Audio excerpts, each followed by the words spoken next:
अभद्र टिप्पणी की कांग्रेसियों ने। हमारे यहाँ पे भी एक छोटा पप्पू है। भाषा शैली का वो इस्तेमाल कर रहे हैं, तो ये मैं समझता हूँ कि बहुत दुर्भाग्यपूर्ण है। हिमालय की गोद में बसा हिमाचल प्रदेश वैसे तो ठंडा प्रदेश माना जाता है, लेकिन चुनावी साल होने की वजह से इन दिनों इस प्रदेश का सियासी पारा चढ़ा हुआ है।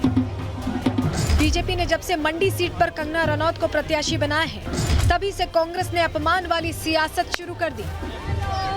सुप्रिया श्रीनेत, राहुल गांधी के बाद अब कांग्रेस नेता और हिमाचल के मंत्री विक्रमादित्य कंगना पर जुबानी तीर बरसा रहे हैं।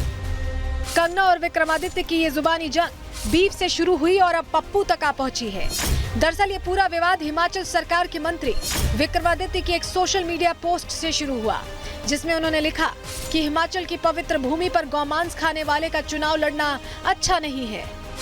विक्रमादित्य के इस पोस्ट पर कंगना ने भी जवाबी पोस्ट किया। उन्होंने विक्रमादित्य के बयान को अफवाह बताते हुए लिखा कि मैं बीफ या किसी भी तरह का रेड मीट नहीं खाती। ये बहुत शर्मनाक है कि मेरे बारे में बिना बात के अफवाह फैलाई जा रही है।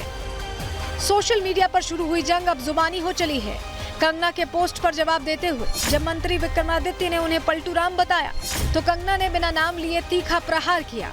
एक्सेप्ट किया है कि she has been doing that, she has been consuming that meat. आज उसी को क्लैरिफाई कर रही हैं, अपनी बातों को ही उन पे पलट जा रही हैं। तो हमको सर्टिफिकेट देने से बजाय जयराम जी को अपनी जो उनकी सहपाठी हैं, उनकी सहयोगी है, उनको, उनकी कैंडिडेट है, उनको वो जो है वो पलटू राम का सर्टिफिकेट देना चाहिए।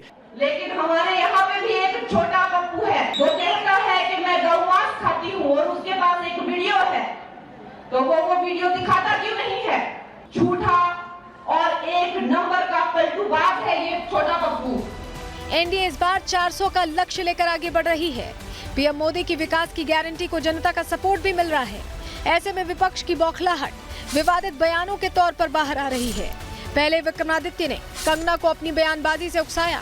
जब क्वीन ने उन्हीं की जुबान में पलटवार किया, तो मंत्री जी को प्रदेश की समृद्ध संस्कृति और परंपरा की याद आ गई। कि जो उनके प्रतिनिधि आ रहे हैं चुनाव में वोट मांगने के लिए, वो किस मुंह से समर्थन मांगने के लिए आ रहे हैं, ये उनको उसके ऊपर आत्मचिंतन करने की आवश्यकता है। और उसके ऊपर जिस तरीके की भाषा शैली का वो इस्तेमाल कर रहे हैं, वो सोने के ऊपर सुहागा है। तो ये मैं समझता हूँ कि बहुत दुर्भाग्यपूर्ण है। वो क्या बोल दिया, अरे वो तो मुंह फुला के बैठ गए, उनको उस पे भी गुस्सा आ गया। मुझे कहते हैं मैंने अभद्र भाषा यूज की। अरे भाई, किसी को प्यार से छोटा पप्पू, राजा बाबू, राजा बेटा, ये तो बड़े ही प्यारे शब्द होते हैं, हम छोटे छोटे बच्चों के लिए यूज करते हैं। छोटा भैया है वो, उसको मैंने प्यार से बोल दिया, बड़ा नाराज हो गया। चुनावी मुद्दों को छोड़ कांग्रेस के नेता बीजेपी की महिला प्रत्याशी पर पर्सनल अटैक कर रहे हैं। आलम यह है कि जनता के बीच जाने के बजाय विपक्ष अपमान वाली सियासत कर रही है। ऐसे में बीजेपी इसे विपक्ष की बौखलाहट करार दे रही है। कंगना जी के नाम से उनको वो फोबिया हो गया है, हार का डर हो गया है, उस नाते ऐसे बौखलाहट में ऐसे बयान दे रहे हैं। मंडी लोकसभा सीट पर कंगना की एंट्री ने सियासी तापमान को गर्म कर दिया है। कंगना जहां मंडी की बेटी बनकर जनता का आशीर्वाद मांग रही हैं, वहीं विपक्ष लगातार मंडी की बेटी का अपमान कर रही है। ऐसे में मंडी की जनता की नब्ज टटोलने उनके बीच पहुंची हमारी संवाददाता सुजाता। कांग्रेस पार्टी इनके ऊपर जो बयानबाजी कर रहे हैं, इससे लगता है कि ये जो इन्होंने बोला है वो ठीक बोला है। जो विक्रमादित्य जी को बोला है कि ये पप्पू है, तो ठीक है। किसी भी प्रत्याशी के खिलाफ अभद्र टिप्पणी करना और खासकर महिला के खिलाफ, तो मैं नहीं समझता इस बात को कि उचित है। कंगना के आने से इनकी आत्मा बहुत दुखी हो गई है, क्योंकि ये बुखला गए हैं सभी। इनको पता है कि हार हमारी सुनिश्चित है। इसमें जो पप्पू तो पप्पू ही है। मंडी सीट पर जहां बीजेपी ने कंगना के रूप में अपना प्रत्याशी उतार दिया है, वहीं कांग्रेस अब तक अपना प्रत्याशी फाइनल नहीं कर पाई है। खबरें थी कि इस सीट से वीरभद्र सिंह की पत्नी प्रतिभा सिंह चुनाव लड़ सकती हैं, लेकिन ताजा सियासी बयानबाजी से कयास लगाए जा रहे हैं कि प्रतिभा सिंह की जगह कांग्रेस उनके बेटे विक्रमादित्य सिंह को मंडी के रण में उतार सकती है। Bureau report, Republic Bharat. तो आखिरी चरण में 1 जून को वोटिंग होगी हिमाचल प्रदेश में मंडी की सीट पर, लेकिन पारा पहले से ही गर्म है क्योंकि कंगना ने अपना कैंपेन धुआंधार शुरू कर दिया। लेकिन इस बीच जो सियासत हो रही है, जो बयानबाजी हो रही है, उस पर मंडी के वोटर्स, यहाँ के लोग क्या कहते हैं, ये हम जानने की कोशिश करते हैं। सर, सबसे पहले ये बताइए कि जिस तरह की बयानबाजी हो रही है, कोई कहता है कंगना तो बीफ खाती हैं, वो कैसी हिंदू है, वो तो आती नहीं है, वो कहती है कि कोई पप्पू है, इस तरह की जो बातें हो रही हैं, इससे आम आदमी क्या समझ रहा है? देखिए, पहले तो आपका स्वागत है मंडी में। Every down is a new beginning and this is a relative term. ये राजनीति है, इसमें दोषारोपण और एक दूसरे के प्रति कटाक्ष ये तो चलते रहते हैं। बात ये है कि मंडी की जो सीट है, ये मंडी के लोग राजनीति में बहुत ही प्रखर हैं और बहुत बुद्धिजीवी हैं। यहाँ जब वाजपेयी जी आते थे तो उनको सुनने लोग चांदनी में बहुत इकट्ठे हो जाते थे, मगर सीट जो थी वो पंडित सुखराम जी जीतते थे।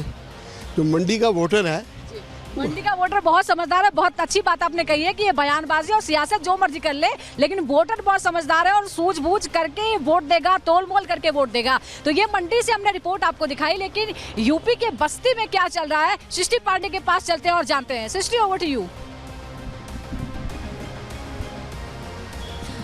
बिल्कुल सुजाता, देखिए हिमाचल की तस्वीर आपने दिखाई, लेकिन उत्तर प्रदेश में लगातार आपको बता दें, देख रहे हैं आप कि किस तरीके से सीएम योगी आदित्यनाथ पश्चिमी यूपी को साधने के लिए ताबड़तोड़ रैलियां कर रहे हैं। और इसी रैली में उन्होंने साफ संदेश दे दिया है कि अपराध और माफियाओं की कोई जगह उत्तर प्रदेश में नहीं है। आपको बता दें कि किस तरीके से सीएम ने क्लियर मैसेज दिया है और सियासी छौका एक तरीके से उन्होंने लगाया है। आपको बता दें, दंगाइयों को योगी ने क्लियर मैसेज दिया है, कहा है कि नौजवान के भविष्य से खिलवाड़ उत्तर प्रदेश में बर्दाश्त नहीं किया जाएगा। बाप दादा की संपत्ति गरीबों में बंटवा देंगे, यानी कि सीधा संदेश दिया है कि अगर ऐसी कोई हरकत हुई तो जमीनों को कुर्क कर लिया जाएगा। पहले माफिया सर चढ़कर बोलते थे, ये तमाम बातों का जिक्र सीएम ने किया है। छोटी छोटी बात पर उत्तर प्रदेश में दंगा होता था, खास तौर पर पश्चिमी यूपी की अगर हम बात करते हैं तो, और आज दंगा करने वालों को उल्टा लटका दिया जाता है। बड़े ही कड़े शब्दों में उन्होंने कहा है। इसी बीच आपको ये खबर हम बताएंगे, लेकिन श्री रविशंकर क्या कुछ कह रहे हैं, एक बार आप सुनिए। कार का उच्चारण करते हैं ओ